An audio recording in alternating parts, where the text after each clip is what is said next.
Significa que ele estava descansando. Significa que ele precisava ter a atitude de se levantar. Significa que Pedro precisava ter uma atitude de um homem de Deus. E quem é um homem e mulher de Deus, ele não vai ficar caído, ele vai ficar de pé. Um homem e mulher de Deus, ele não anda de cabeça baixa, ele anda de nariz em pé para Satanás. O diabo não pode olhar para mim, para você e dizer que você caiu, desistiu, não. Ele tem que olhar para mim, para você e dizer assim, ó, o que é que acontece que eu não derrubo? O que é que acontece que eu não paro? O que é que acontece que não se cala, continua adorando? É que eu e você vai começar a gritar, a terra seca está aqui, mas Deus vai enxergar da presença dele.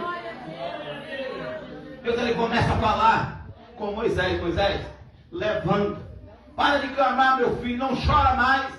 Por que você está orando? Por que ainda você está clamando? Por que ainda você chora? Agora vamos pegar para o dia de hoje. Eu e você está ali orando. Eu e você está ali clamando. Não estou dizendo que tem que cessar a oração, não. Porque a Bíblia diz ainda em Mateus capítulo 12 que a igreja orava incessantemente, quer dizer, direto, 24 horas. A igreja ainda cultuava com Deus no livro de Atos dos Apóstolos. Cultuavas a Deus todos os dias.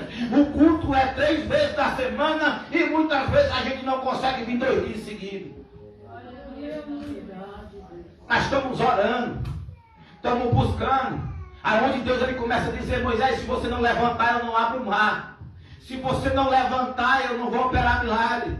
Se você não tiver atitude, tu não sai do deserto. Se você não tiver atitude, tu não vai ser profeta. Escute aqui uma coisa: não adianta você só vir cultuar, não. Não adianta você só entrar no templo. Quem entra no templo fica de boca fechada. Quem entra no templo fica calado. Quem entra no templo fica caído. Mas quando eu e você entra no culto, nós fazemos barulho. Quando eu e você entramos no culto, começamos a entender uma coisa: que somos profeta. E quem é profeta abre a boca. Quem é profeta faz como Ezequiel. Ele para de orar, ele para de perguntar e começa lá em Ezequiel 37, de versículo 7, ele começa a profetizar e você vai ver as coisas começar a se colocarem, cada coisa em seu lugar. A Bíblia diz que enquanto ele abria a boca, enquanto ele profetizava, ele começava a ouvir um barulho. Você vai ver um barulho de Deus consertando as coisas, você vai ouvir um barulho de Deus operando milagre. Você não entendeu ainda? Você vai ouvir um barulho de Deus entrando no teu trabalho e calando a boca daquele diabo que está atrapalhando. Você vai ouvir um barulho de Deus entrar na tua casa e colocar o teu filho no canto de joelho, entendendo que a presença de Deus ainda é na tua vida. Aí Deus começa: meu filho, se lembre da onde que eu tirei você. Meu filho, levante. Eu chamei você para ficar de pé, não foi para ficar no chão. Se fosse para ficar no chão, não tinha mandado meu filho morrer por você, não, filho. Nesse tempo de Jesus não tinha ido aqui ainda. Mas Jesus ele vem sendo falado de Gênesis. De Gênesis Apocalipse, o nome de Jesus ele tem sentidos em todos os capítulos e versículos. O nome de Jesus ele vem colocado na nossa vida, no ventre da nossa mãe. O nome de Jesus, vou te provar dentro da Bíblia aqui agora, que o nome de Jesus ele está na tua vida antes mesmo de ser gerado. Se você pegar uma mulher que está grávida para ter o neném, a Bíblia o estudo vai dizer que quando Jesus ele está na cruz do Calvário, eles lançam uma lança nele, vai descer uma água e depois vai descer o sangue. Mesmo assim é uma criança, ele vai nascer, vai estourar a bolsa. Primeiro sai a água, depois sai o sangue. Você vai entender aqui agora. Quando a gente vamos agora juntar os dois, Jesus ele desce o sangue depois daquela lança, porque ele está avisando: olha, por mais que as coisas, por mais que as tempestades levante, eu te marco com a marca da promessa que é o meu sangue, e o diabo não vai tocar em você, o diabo não vai tocar em teu projeto. Apenas acredite na presença de Jesus, apenas acredite na tua oração, mas precisa se posicionar. Mas eu não sou ninguém, pastor. Eu não tenho uma carteirinha, eu não tenho um cargo, eu ainda não fui ungido. O homem vai andar com a botija, Mas a unção quem derrama é Deus. E a unção está derramando quando você estava sendo gerado. Lá em Jeremias capítulo 1, de versículo 3, Deus está dizendo assim: eu te conheço antes mesmo de ser gerado. Deus te conhece antes mesmo de você respirar. Deus te conhece antes de você ser gerado. Ele sabe aonde você pode chegar. Quando a gente olha para Moisés, vemos um homem que ele precisou sair corrido. Ele precisou sair sem nada. Ele deixou o seu ouro, ele deixou seus amigos, ele deixou sua família adotiva, ele deixou todo mundo. Por quê? Porque ele assassinou uma pessoa. Não foi por vontade dele. Mas a gente não falamos de Moisés quando ele assassinou essa pessoa. Não falamos de Moisés quando ele foi para o deserto como fugitivo. Começamos a pregar de Moisés só quando o mar abriu. Escute aqui uma coisa: as pessoas, o diabo vai colocar na mente das pessoas que eles vão olhar para mim e para você só quando Deus usa para falar com alguém. Mas quando você entra no deserto, eles não entendem, eles não sabem nem vão anunciar. Sabe por quê? Porque Deus te chama para uma intimidade no deserto. Deus te chama para o joelho na dificuldade. Deus te chama para ter um diálogo contigo. É quando você entra dentro desse vale, ele vai dizer assim: olha, se tu não abrir a boca, nada acontece. Se você não abrir a boca, tu não é profeta. Tem que se levantar, Moisés, e avisa para esse povo para marchar que eu sou com eles. Deus, ele chama Moisés como um homem plantador de lei. Deus, ele chama Moisés como um homem libertador do Egito. Deus, ele chama Moisés como uma pessoa diferenciada. E quem é diferente, ele é perseguido. Quem é diferente, o diabo não fica quieto.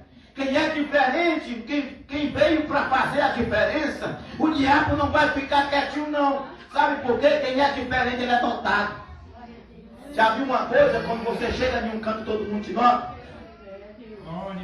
Você chega num canto, o fulano diz assim: ó, como é que veio vestido? Tu viu a luta com o fulano, a fulana estava passando, conseguiu ir na igreja hoje, quer ser você, mas não quer entrar no deserto como você entrou. Deus, ele diz assim: Moisés, eu te chamo. Eu vou te chamar como um homem para libertar o Egito. Eu vou te chamar como um homem para ser implantador de lei. Em Mateus capítulo 1, vamos falar de Jesus. Ele vem como um homem para cumprir a lei, mas ele vem como um salvador da nação. Ele vem como um homem, como um Deus para libertar a nação das garras do diabo. Moisés, escute aqui uma coisa: Moisés, ele liberta o povo da mão do homem. Mas vem um mais poderoso que ele, que se chama Jesus de Nazaré, e vai libertar eu e você das mãos do diabo, vai libertar eu e você das mãos de Satanás. Mas espera aí, pastor, tu está pregando, ainda está na mão dele. Escute aqui uma coisa: enquanto eu respirar, enquanto você respirar, Satanás, ele vai estar guerreando comigo e com você, querendo nos tragar. Precisamos entender uma coisa, que precisamos nos levantar da onde que eu e você está. Precisamos de levantar e tomar posição e enfrentar esse gigante que está nos afrontando todo dia. Precisamos tomar posição, senão o mar vai continuar fechado. Eu vou te provar dentro da Bíblia. Moisés, o mar só é aberto quando Deus, ele fala com Moisés para tocar na água. Se ele fica chorando, se ele fica orando, o mar não se abre, porque Deus disse a ele: toca na água que eu abro, toca na água para o cajado que eu opero o milagre.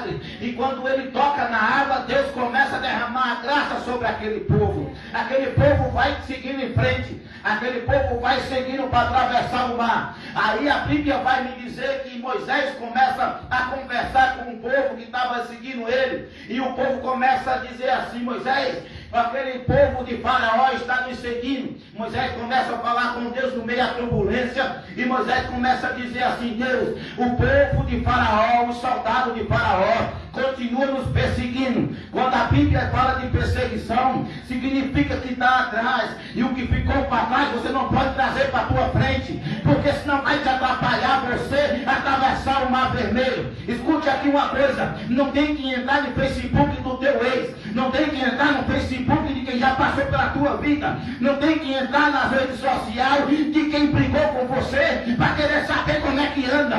Não traga para perto de você o que Deus levou para longe, não traga para frente o que Deus deixou para trás.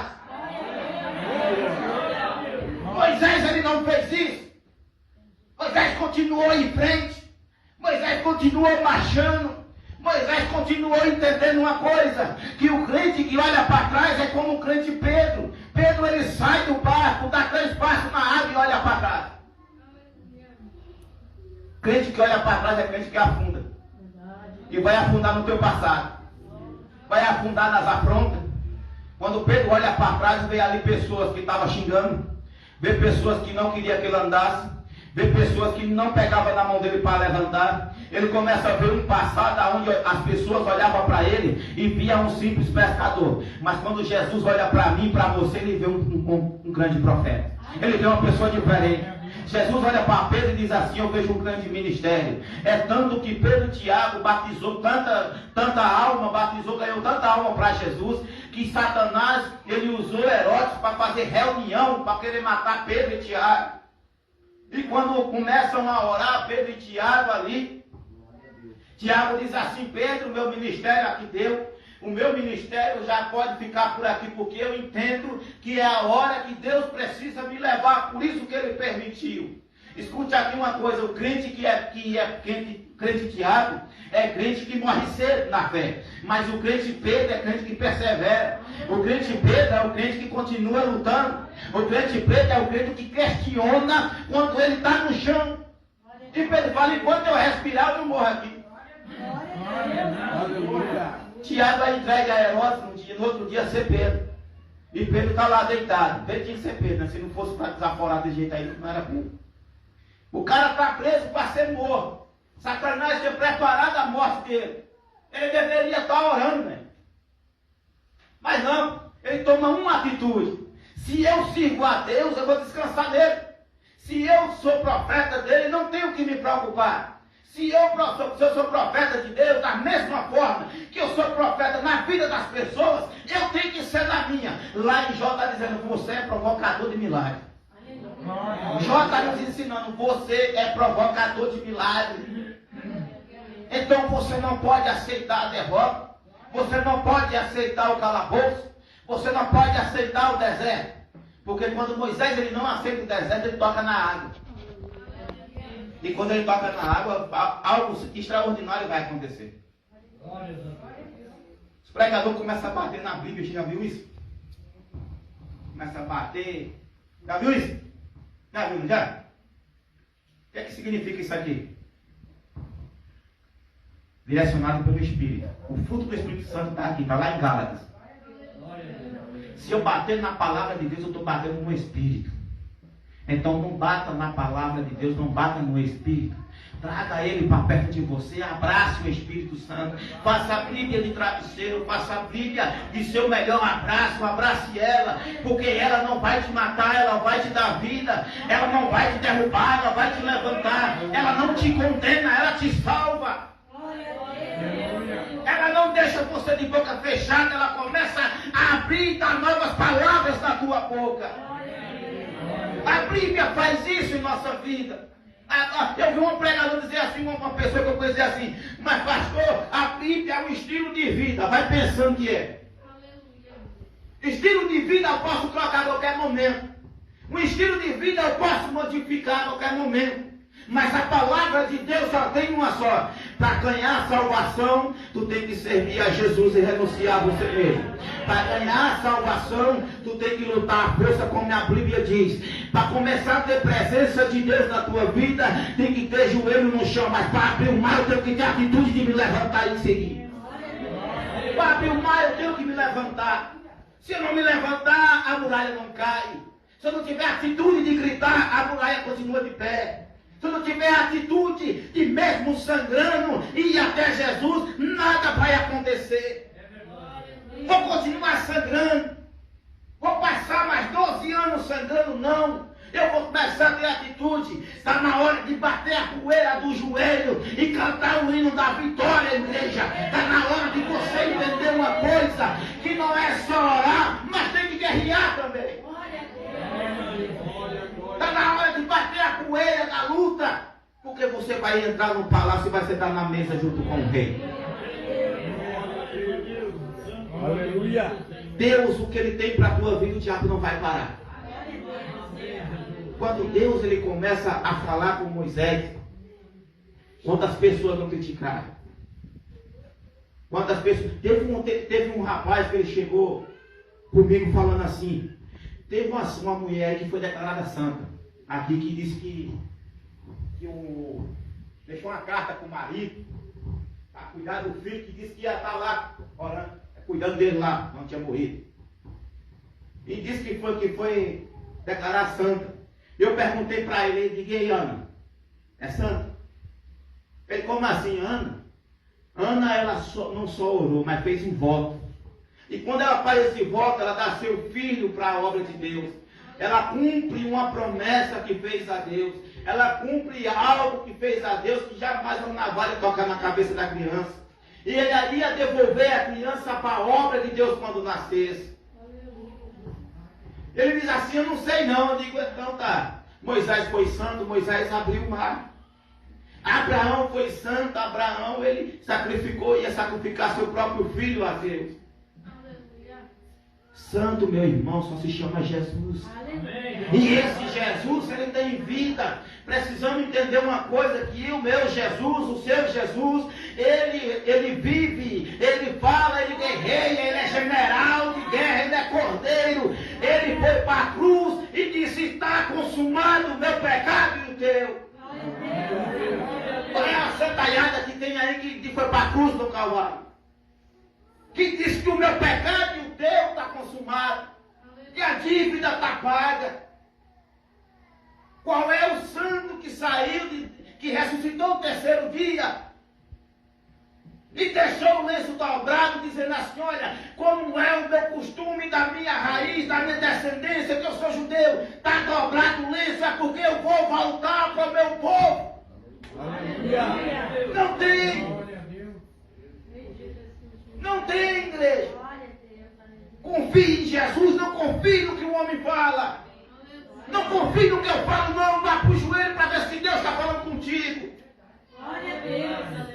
Pastor vai falhar. Pregador falha. Levita vai falhar. Ombreiro falha.